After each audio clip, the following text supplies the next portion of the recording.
One of the biggest challenges, not just as we end this year, but as we go into 2024, is going to be one. So let's think about the challenges we could see. One is going to be sector rotation, right?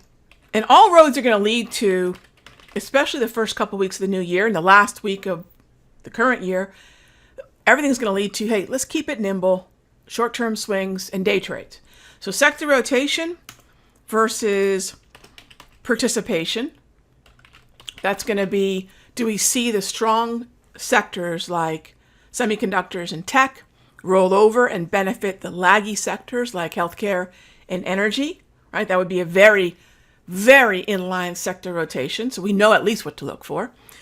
Do we keep things nimble, which is to say we day trade and we short-term swing trade, right?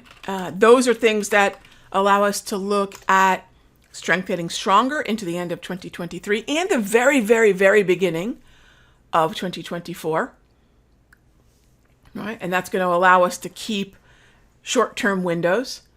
And I'd say if I'm going to look for the last thing, the third thing, is just make sure that our macroeconomic compass is still true, which is, just kind of call it compass, and that is March and or May quarter point cuts, really.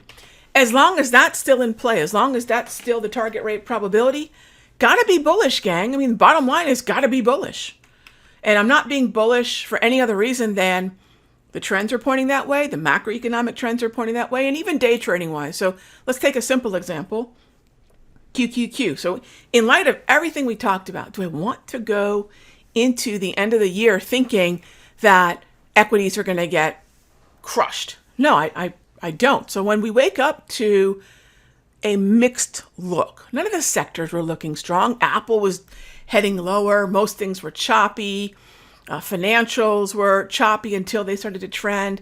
Dow was looking quite weak this morning. Think of just sort of the chaotic view we saw this morning until shortly after 10 o'clock, the NASDAQ, whether you look at the NQ, which would be preferable to start the NASDAQ conversation off with, the NASDAQ futures went green, and that sort of green lights our choice of QQQ.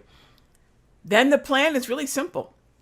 Buy the 409 call when we pull back to 409.73, move to a break even at 410, do our first scale out at 410.35. That's it, right? That's it.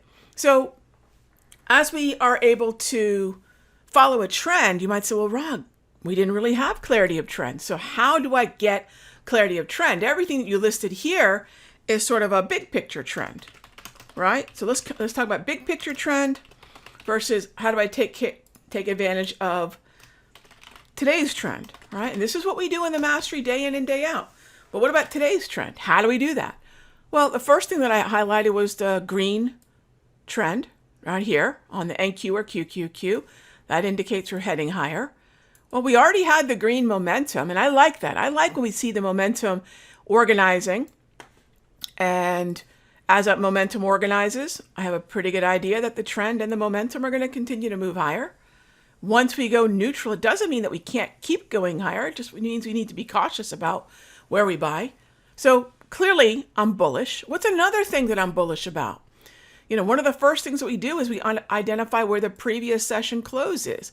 And I use a default setting on my drawing tools here on Thinkorswim so that when I draw the previous session close on the daily time frame, it populates across all the time frames that I have in this layout. So once I move the PSC to the close, that was right here, Friday's close, you can see it populates across the 1 hour and the 5 minute. Great.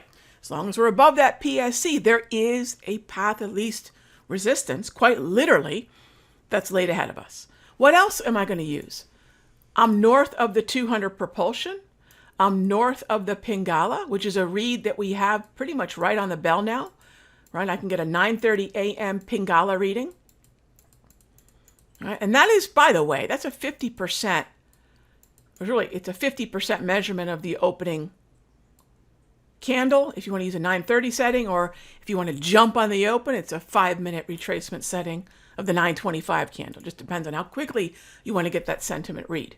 All right, what else are we going to look at? So I've got north of the Pingala, north of the previous session close, north of the propulsion, and we're doing a pretty good job of seeing dynamic support in the wave, right? And these are really great trending tools. I mean, this is the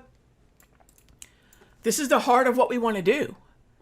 So as long as I know that I don't want to be a short seller, I don't hate my money, and I know that all these things are indicating that the continuation is there, correction to continuation, retracement to a return to the trend. And that's QQQ, gang. And this could be for anything that we're looking at. This could be for any trend that's out there. So as long as we're looking at those sentiment reads, right? So what were those sentiment reads? What is the Pingala? What's the multi-trend? And even the multi-Momo, top and bottom row of the multi-trend tool. Where are we in relation to the 200 propulsion? Right? Where are we in relation to the 34 EMA wave? And even get into what color are the grab candles? Right? Am I going to be a bear when the majority of the candles that I'm seeing are green? Green means bullish. So I'm green to neutral, right? The most bearish thing we had today were neutral candles. So again, when the pattern in terms of all those indicators are there, path of least resistance. And that's a wrap of this morning's trades, and what I'm going to continue to do to stay nimble intraday. And by the way, if I can apply that to an hourly time frame, a daily time frame, this all scales.